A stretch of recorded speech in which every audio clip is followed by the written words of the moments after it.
અંકલેશ્વર બોરબાતા સ્થિત તક્ષશિલા વિદ્યાલયમાં શાળા સંચાલકો દ્વારા શિક્ષકો માટે ચાઇલ્ડ સાયકોલોજી એન્ડ ડેવલપમેન્ટ વિષય પર સેમિનારનું આયોજન કરવામાં આવ્યું હતું, જેમાં મુખ્ય વક્તા તરીકે શૈલેષ નાગ સાહેબ દ્વારા પ્રવૃત્તિમય ચર્ચા હાથ ધરાઈ હતી, જેમાં દરેક વિભાગના શિક્ષકોએ ખૂબ સજાગતાપૂર્વક ભાગ લઈ બાળકોના વિવિધ પ્રશ્નોની ઊંડાણપૂર્વક સમજણ કેળવી હતી.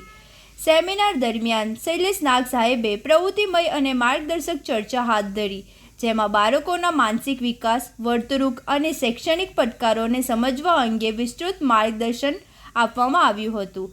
વિવિધ વિભાગોના શિક્ષકોએ ઉત્સાહભેર અને સજગતાપૂર્વક ભાગ લીધો હતો, જેના પરિણામે બાળકોના પ્રશ્નો અને જરૂરિયાતોની ઊંડાણપૂર્વક સમજણ વિકસાવવામાં મદદ મળી હતી. આ કાર્યક્રમોમાં શાળાના પ્રમુખ ગોમનભાઈ પટેલ, ડાયરેક્ટર વિમલભાઈ પાઠક, શૈક્ષણિક સલાહકાર પી.બી. પટેલ સાહેબ તથા આચાર્ય ઘનશ્યામભાઈ પટેલે સાહેબની ઉપસ્થિત રહ્યા હતા અને તમામ શિક્ષકોને માર્ગદર્શન આપ્યું હતું. કાર્યક્રમ સફળતાપૂર્વક પૂર્ણ થયો હતો. આ સેમિનાર શિક્ષકો માટે ખૂબ જ ઉપયોગી સાબિત થયું હોવાનું માનવામાં આવી રહ્યું છે.